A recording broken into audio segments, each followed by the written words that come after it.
Hello, welcome to How to Play D&D, the explainer podcast with one experienced dungeon master and one failed scriptwriter to discuss D&D topics. My name is Kinsey and my incredible guest this week is GM Asyraf. Hello, Asyraf. Hello, nice to see Hello. you, Connor.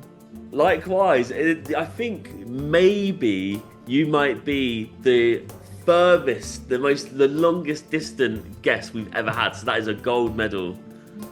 Wow, I am happy to be a part of all this. It's really cool. So happy to be here and represent Southeast Asia, honestly. I have never had anyone be happy to be here, so thank you very much. No, I'm sure that's not true. No, it's a genuine pleasure. It's a genuine pleasure. Right, Ashraf, what episode did you pick to cover this week? So today we'll be on session 0. Let's get to it.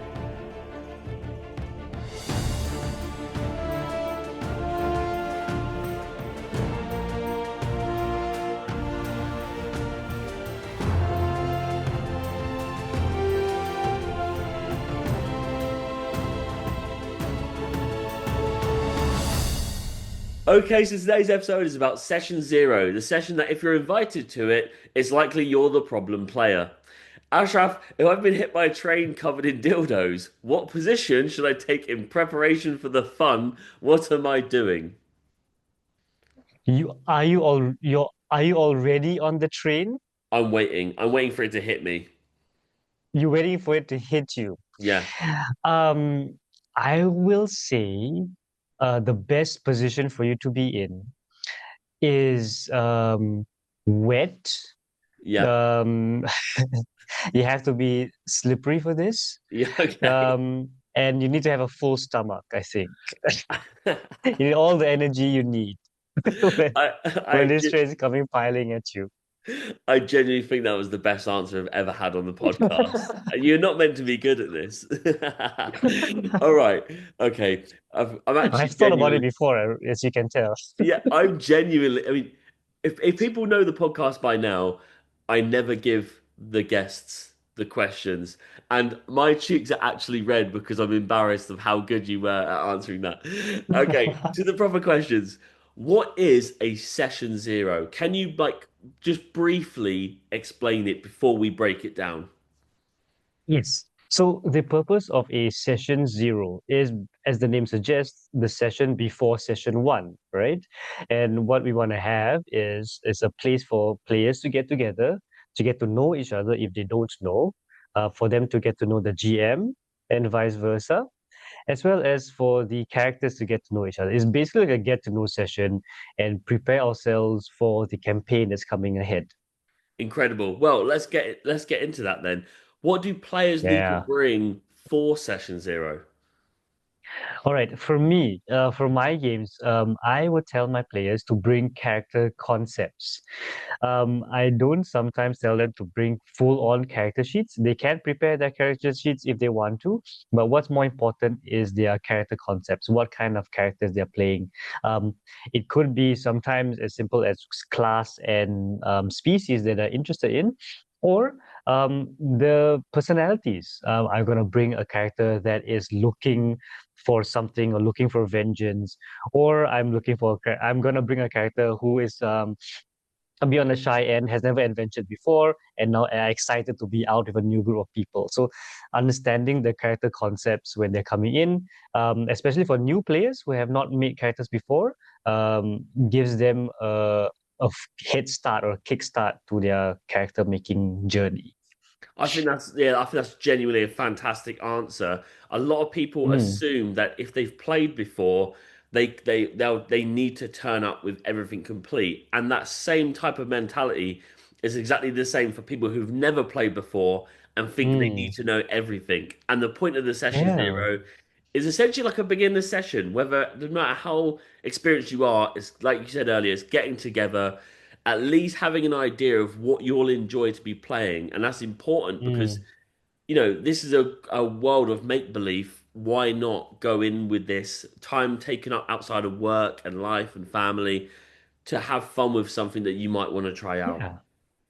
Yeah, and it can be quite daunting, especially if you're coming in alone.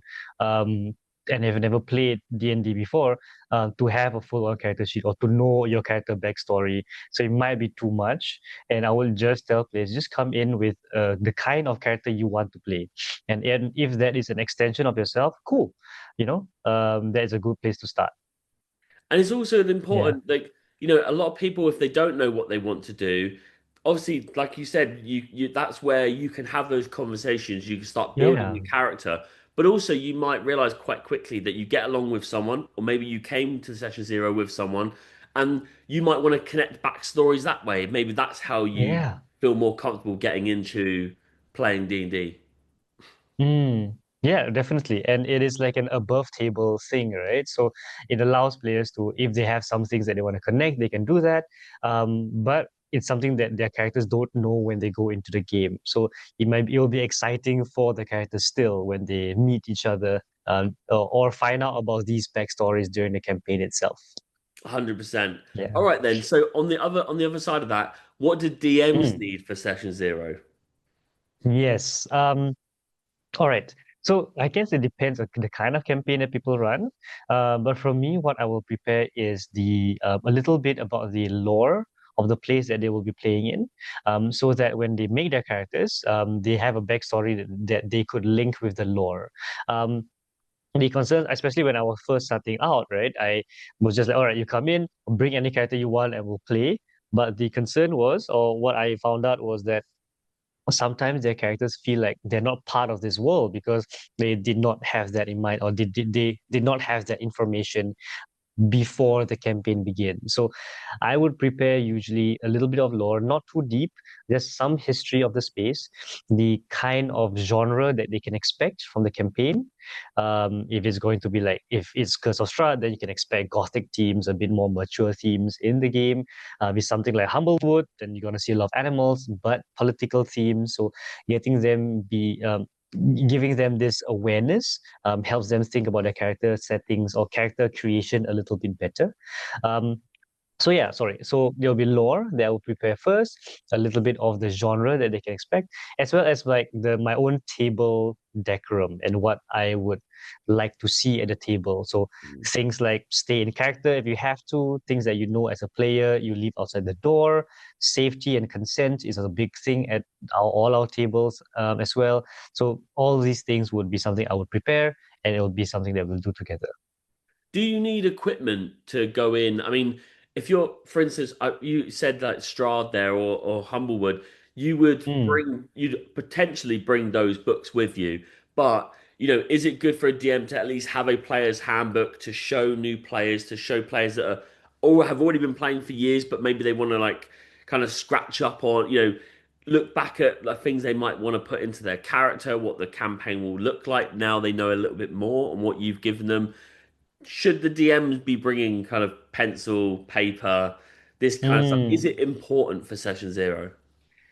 I feel okay, pencil and paper definitely when you want to either write things down or concept paper and things. I sometimes I mean for a lot of the rules, like PHB rules, a lot of them are also available online. So things which the players don't know, we can look it up for them. Another thing that can be daunting is seeing the book itself. The PHB is a big thing. Mm. And for newer players, it can be quite intimidating. So I would usually tell newer players to don't worry about the character too much or the stats of the characters. We can help you build that as we play.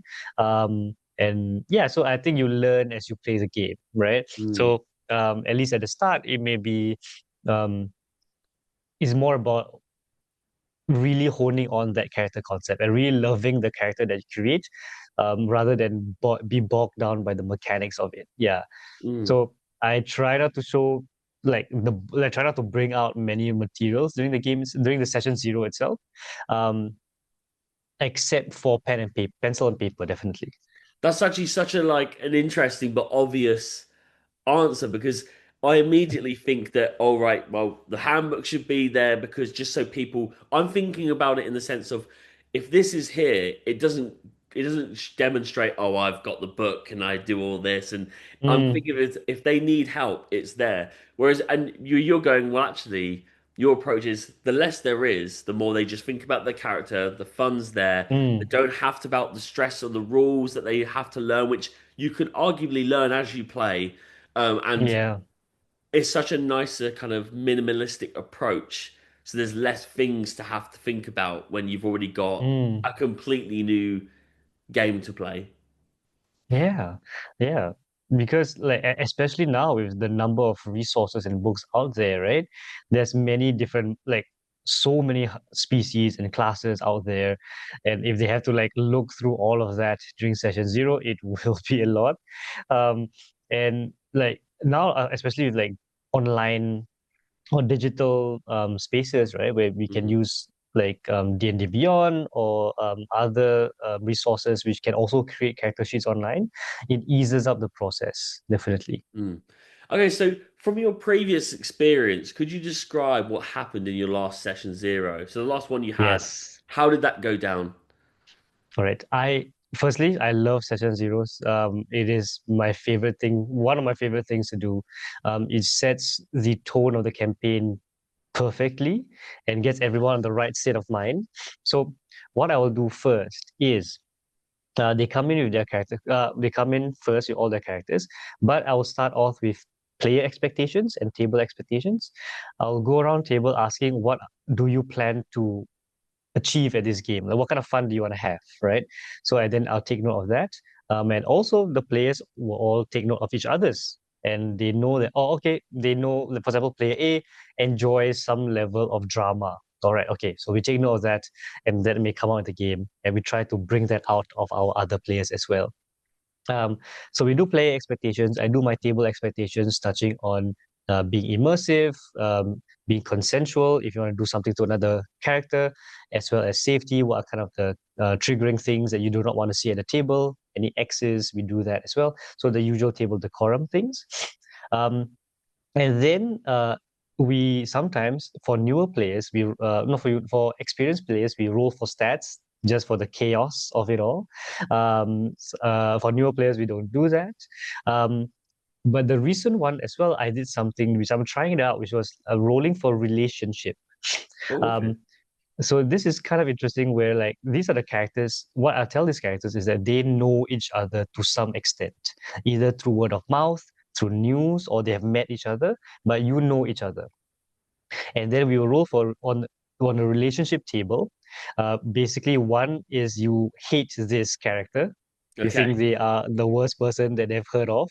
Six is you adore and respect this character because of what you've heard.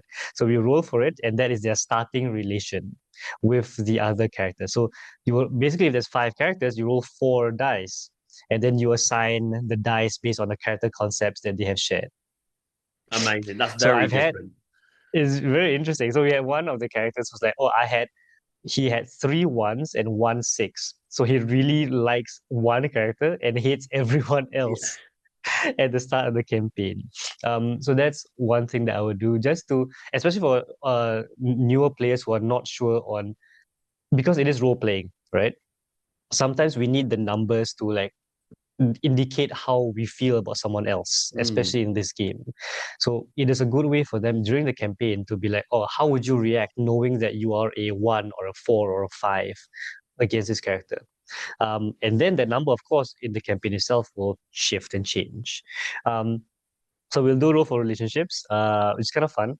And afterwards, what I'll get is we'll do a montage. I'll say that each of you, each character or each player will write down a scene in which two of your characters are in it, including your own. Okay. It could be as simple as, oh, we are in a tavern drinking, or it could be as complex as A is character A has met character B, and then character C comes in for a fight. Um, Something along those lines. We then will arrange it by chronological order in terms of how they wish each scene to happen, and then we will play it out. We will role play those scenes. Um, so there will be five scenes, and at the end of the last scene, that is when that is when the campaign will begin in session Wow. one next week. Okay. Yeah, So it that's way more than I yeah. expected to be happening, but it already gets them dealing with role play how to be Yeah. around each other before they commit to something that's long term. Yeah, and it's also a good way to not start at a tavern in session one. Yeah, yeah. Wherever the last scene is, that is where the campaign will begin. Um, and it will be sometimes in the like in the midst of a combat, or like running away. So it is, yeah, it is a more dynamic way, and it's very play oriented because they decide at the end of the day. I mean, are they deciding if they're deciding the scene based on the roles, the outcomes of the roles?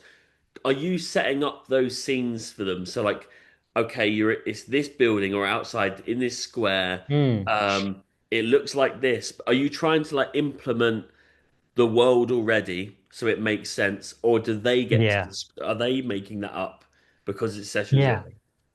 So what I'll do is, when they write their scenes, it doesn't have to be super specific. Usually, it will be a one sentence, where it doesn't include the outcome. So, for example, character A is meeting character B in a tavern for a drink.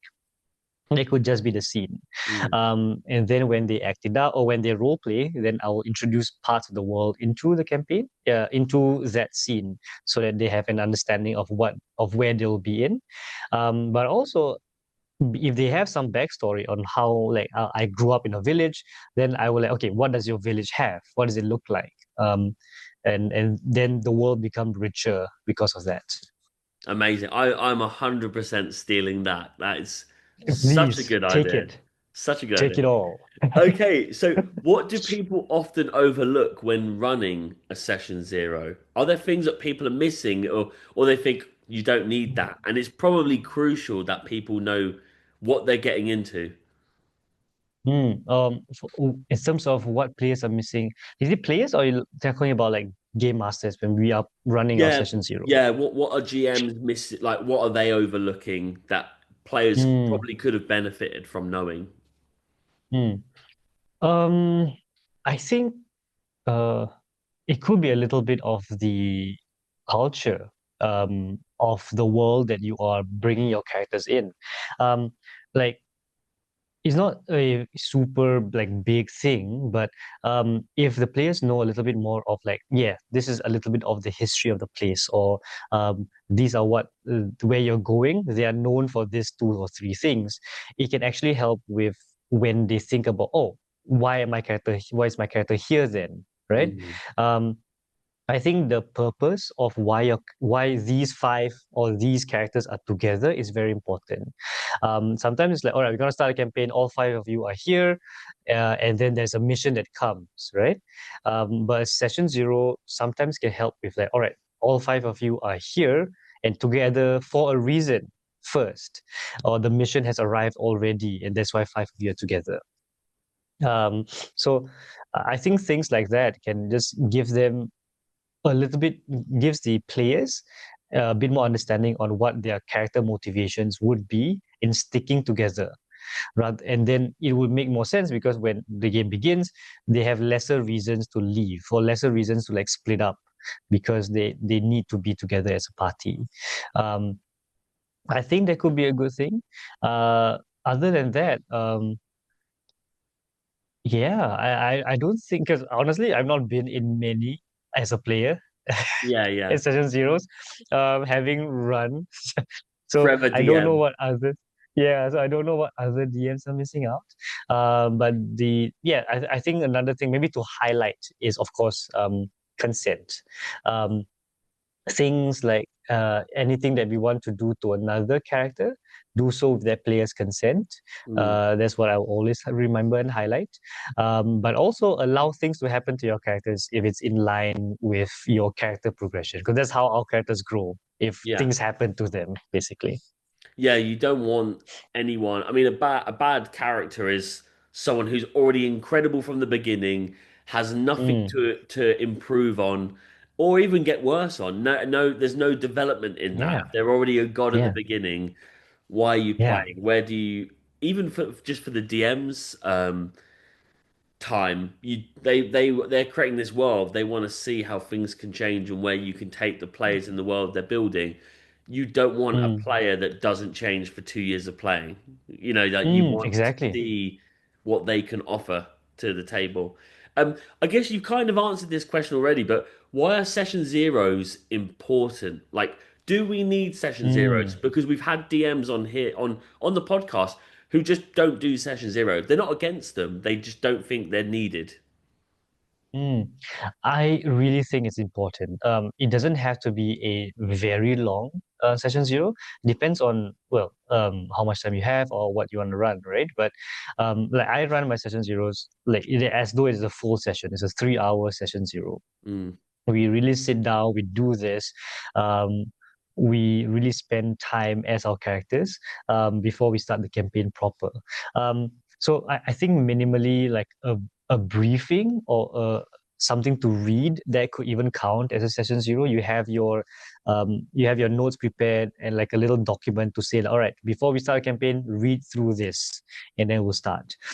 Something like that, something to prepare the players to for what is up ahead, because especially for campaigns it will sometimes take years, right? It's going to be a long commitment, and we want the players to like, yeah, I they know what they are signing up for, and they will have fun over these 2 years. We don't want them to like struggle to play or like don't like the sessions or drop in and drop out. That's how campaigns end. Um so yeah, I feel like it is a very important thing to have, and it helps with our fun as well because we get to share about our world, and also we if all of mindsets are kind of on the same place, we will. It's easier to bounce off players. It will have as much fun as they are during this long campaign. I totally agree. I usually do a full session zero as well. But like, Hmm. it's good to have even like a bullet pointed, just like kind of like a one page, because if you're going to spend time doing this as the DM or spend the time Hmm. playing as a player, whether you're really experienced or completely new to the game, it really helps to kind of build a box, know Hmm. the parameters, like know how far this world can go. What you're even the scheduling being agreed in that bullet pointed, Yeah. but scheduling is the BVG of D&D. That's the Like it's biggest one. That's yeah. the biggest one. So it's so important, even away from the table, that session zero solves a lot of problems as adults or younger people trying to work out when you can get together.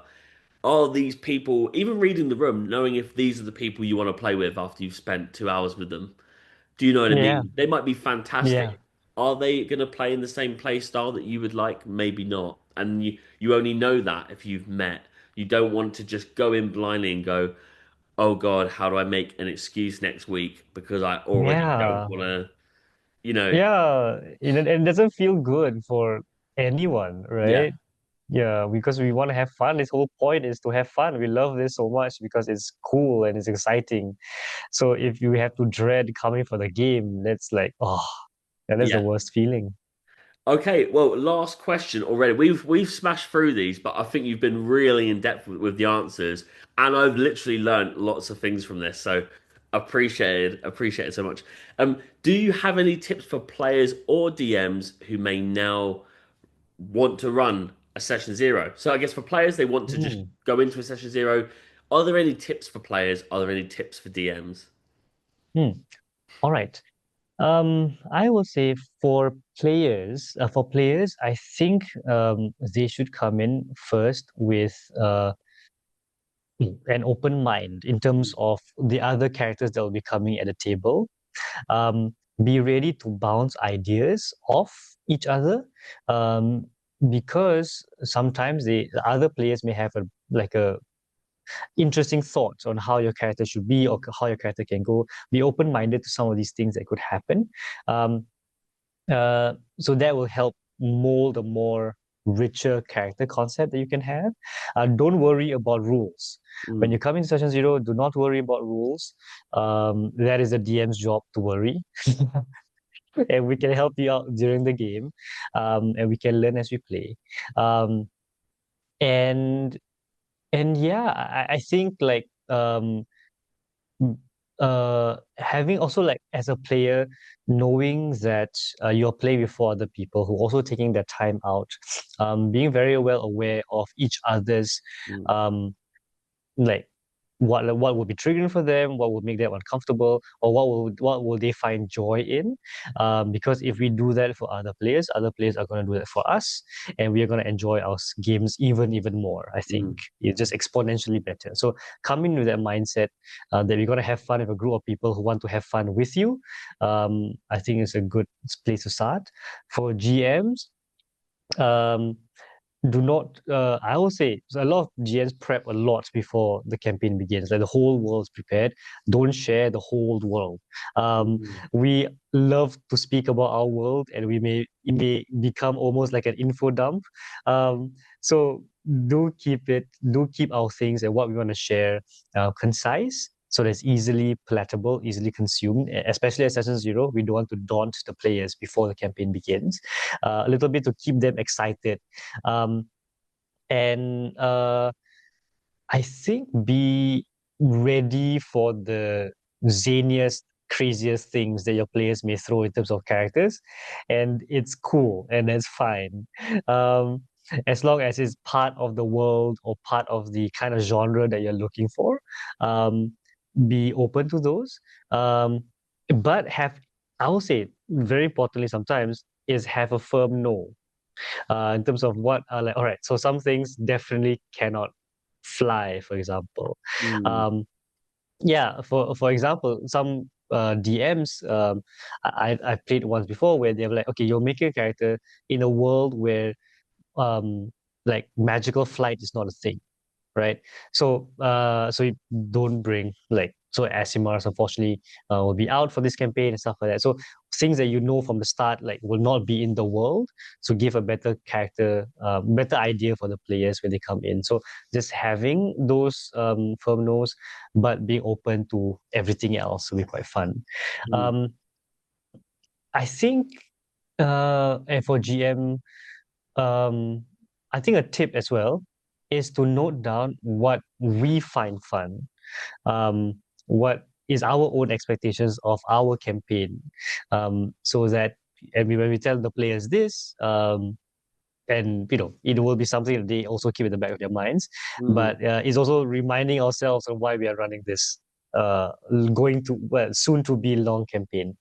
That's such an important tip. It's actually so hard. I come across so many people, and I've even done it myself, where you spend a lot of time, like literal years, running stuff. You do the info dump at the beginning, and then you Mm, kind of do lose sight and you lose love of it because it is a job at a point where you can love it a lot, but you are spending a lot of time in advance yeah. of writing a 2, 3 hour, 4 hour session. Sometimes every week, sometimes it's once a month, but it's still time.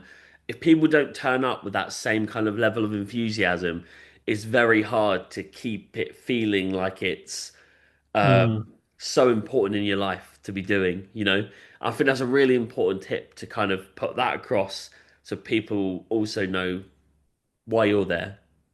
yeah, Yeah, that's a really nice. I think definitely. that's actually probably Awesome. the nicest way to end a session, an episode we've ever had. Um, Wow. okay, yeah, I'm sure you say that about every episode. no, maybe once, Don't butter but me you've up. beaten it now. You've beaten it now. Okay, well, today's adventure is sadly coming to a close. We are back again next week with a topic: Do snakes have long necks? And as always, thank you for tuning in. They do. Okay, yeah.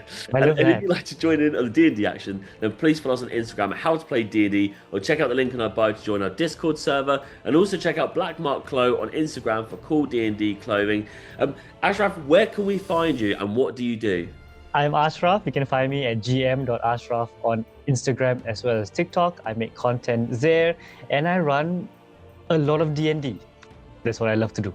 Perfect. And of course, as always, the show notes and links to Ashraf's work will be well on the show notes. As I've just said, I literally can't even run a podcast anymore. I've been Connor Kinsey. Who have you been? I've been Ashraf. Incredible. Thank you so much. A lovely episode. Good day.